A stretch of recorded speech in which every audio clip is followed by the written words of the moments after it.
नमस्कार दर्शक बंधुरा किचेन क्राविंग्सेर आबार एकटी नतुन एपिसोडे सबाइके स्वागत जानाई। आशा करछि सकल प्रिय दर्शक बंधुरा सकलेई सुस्थ एबं भालो आछो। आजके आमि तोमादेर सामने हाजिर हये गेछि निरामिष पेঁপে आलू दिए धोकार डालनार रेसिपि निये। आशा करछि रेसिपिटी सकलेर भालो लागबे। भालो लागले लाइक कमेंट शेयर करार अनुरोध थाकलो और पाशे थाका बेल आइकनटी प्रेस करे संगे थाकबे नेक्स्ट भिडियोटी देखार जोन्नो। और निरामिषेर दिने एरकम एकटा रेसिपि थाकले ब्यास एकदम जमे जाबे और किच्छु लागबे ना। ताहले देखते थाको। आमि एर जोन्नो 150 ग्राम मतन मटर डाल 3 থেকে 4 घंटा आगे भिजिए रेखेছিলাম আর নিয়ে নিয়েছি 3টে आलू पेঁপে আর আদা কাঁচা লঙ্কা জিরে বাটা টমেটো আর চেরা কাঁচা লঙ্কা। এবার আমি ডালগুলোকে একটা মিক্সিং জারের মধ্যে নিয়ে নিচ্ছি। এটাকে ভালো করে আমি ব্লেন্ড করে নেব। তোমরা চাইলে শিলনোড়াতেও এটা বেটে নিতে পারো, তবে শিলনোড়াতে বেটে নিলে খুবই কষ্ট হয়। এটা ব্লেন্ড করে নেওয়াই ভালো। আর দিয়ে দিচ্ছি দুটো কাঁচা লঙ্কা এর মধ্যে। তোমরা চাইলে একটু আদা কুচিও দিয়ে এটাকে একসঙ্গে ব্লেন্ড করে নিতে পারো। এটা ব্লেন্ড করা হয়ে গেছে। এবার একটা বোলের মধ্যে আমি এটাকে ঢেলে নিচ্ছি। এটাকে ঢেলে নিয়ে তারপরে খুব ভালো করে এটাকে ফেটিয়ে নিতে হবে। আর দিয়ে দিচ্ছি স্বাদ মতন একটু লবণ আর দিয়ে দেবো 1 চামচ হলুদ গুঁড়ো আর ড্রাই রোস্ট করে রাখা একটু জিরে আর শাহি গরম মশলা আর স্বাদ মতন দিয়ে দিচ্ছি একটু চিনি আর গোটা জিরে আর দিয়ে দিচ্ছি একটু কালো জিরে। জিরে আর কালো জিরেটা মুখে পড়লে ধোকাগুলোর মধ্যে খুবই সুন্দর লাগে। এবার এটাকে খুব ভালো করে ফেটিয়ে নিতে হবে। যত বেশি ফেটানো হবে ঝোলে দিলে ধোকার মধ্যে ভালো করে ঝোল ঢুকবে আর সফট হবে। এবার আমি এটা ফ্রাই প্যানের মধ্যে এই ধোকাগুলোকে রেডি করে নিচ্ছি। ফ্রাই প্যানটা গরম করে নিয়েছি তেল দিয়ে। এবার ব্যাটারটাকে দিয়ে এপিট ওপিট করে দুটো পিঠই ভালো করে ফ্রাই করে নেব। ফ্লেমটাকে লো টু মিডিয়ামে রেখে এটাকে ফ্রাই করতে হবে। 2-3 মিনিট পর আমি একটা পিঠ হয়ে গেছে। এবার আমি উল্টে দিচ্ছি। এটা একবারে উল্টাতে গেলে ভেঙে যেতে পারে, তাই একটা প্লেটের সাহায্যে আমি উল্টে নেব। এইভাবে তোমরা করবে, দেখবে একটুও ভাঙবে না। এবার একইভাবে আমি এর মধ্যে আরেকটু তেল দিয়ে আমি এই পিঠটাও ফ্রাই করে নেব। আলতোভাবে এটাকে দিয়ে দিচ্ছি প্যানের মধ্যে।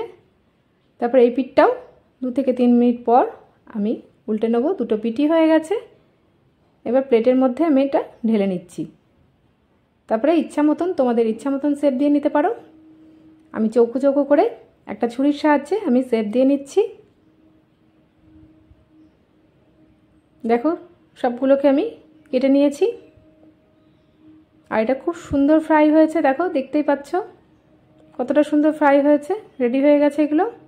এবার আমি ওভেনে একটা ননস্টিকের কড়াই বসিয়ে দিচ্ছি আর দিয়ে দিচ্ছি সর্ষের তেল আর গোটা জিরে সাদা আর গোটা গরম মশলা আর দিয়ে দিচ্ছি একটা তেজপাতা। এবার 2-1 মিনিট আমি ফ্রাই করে নিয়েছি। তারপরে কেটে রাখা আলুগুলোকে দিয়ে আমি ভেজে নেব। তোমরা চাইলে আলুটাকে আগে ফ্রাই করে নিয়ে পরে ফোড়ন দিয়ে করতে পারো। আমি এক ফোড়নেই বসিয়ে দিয়েছি। আলুটাকে একটু লাল লাল করে ভেজে নিয়েছি। এরপর পেঁপেগুলোকেও এর মধ্যে দিয়ে একসঙ্গে ফ্রাই করে নেব ভালো করে লাল লাল করে। আর উপর থেকে দিয়ে দিচ্ছি একটু স্বাদ মতন লবণ। তারপরে একটু ভালো করে নেড়ে চেড়ে নিচ্ছি। এবার 1 চামচ হলুদ দিয়ে একসঙ্গে ভালো করে নেড়ে চেড়ে নিয়ে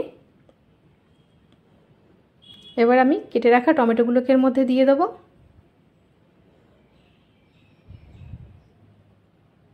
টমেটো আর কাঁচা লঙ্কা 4-5টা কাঁচা লঙ্কা আমি কেটে রেখেছিলাম, চিড়ে রেখেছিলাম। তারপরে ভালো করে আমি নেড়ে চেড়ে নিচ্ছি একসঙ্গে। আর দিয়ে দিচ্ছি আদা কাঁচা লঙ্কা আর জিরে বাটা দিয়ে আমি ভালো করে কষিয়ে নেব। 2 থেকে 3 মিনিট আমি ভালো করে নেড়ে চেড়ে কষিয়ে নিচ্ছি। আর স্বাদ মতন জিরে গুঁড়ো আর দিয়ে দিচ্ছি একটু কাশ্মীরি লঙ্কার গুঁড়ো আর এমনি প্লেন লঙ্কার গুঁড়ো। কালারের জন্য দিয়ে দিচ্ছি কাশ্মীরি লঙ্কার গুঁড়ো। তারপরে ভালো করে নেড়ে চেড়ে নিচ্ছি। এবার আমি একটু ঢাকনা দিয়ে দেবো 5 মিনিটের জন্য। ফিরে আসছি 5 মিনিট পর। দেখো মশলা থেকে তেল ছেড়ে দিয়েছে, সুন্দর একটা ফ্লেভার ছেড়েছে। এবার আমি একটু গরম জল অ্যাড করে দিচ্ছি। আরও 5 মিনিটের জন্য আমি ঢাকনা দিয়ে দিলাম। 5 মিনিট পর আমি ঢাকনা খুলে নিচ্ছি। আলুগুলো প্রায় সেদ্ধ হয়ে গেছে। এই পর্যায়ে আমি ধোকাগুলোকেও দিয়ে দিচ্ছি এর মধ্যে। তারপরে ভালো করে নেড়ে চেড়ে আরও 5-6 মিনিটের জন্য আমি ঢাকনা দিয়ে দেবো। 6 মিনিট পর আমি ঢাকনা খুলে নিচ্ছি। দেখো পেঁপে আলু আর ধোকাগুলো সবই সেদ্ধ হয়ে গেছে, সুন্দর একটা ফ্লেভার ছেড়েছে। রেডি হয়ে গেছে আমার ধোকার ডালনা।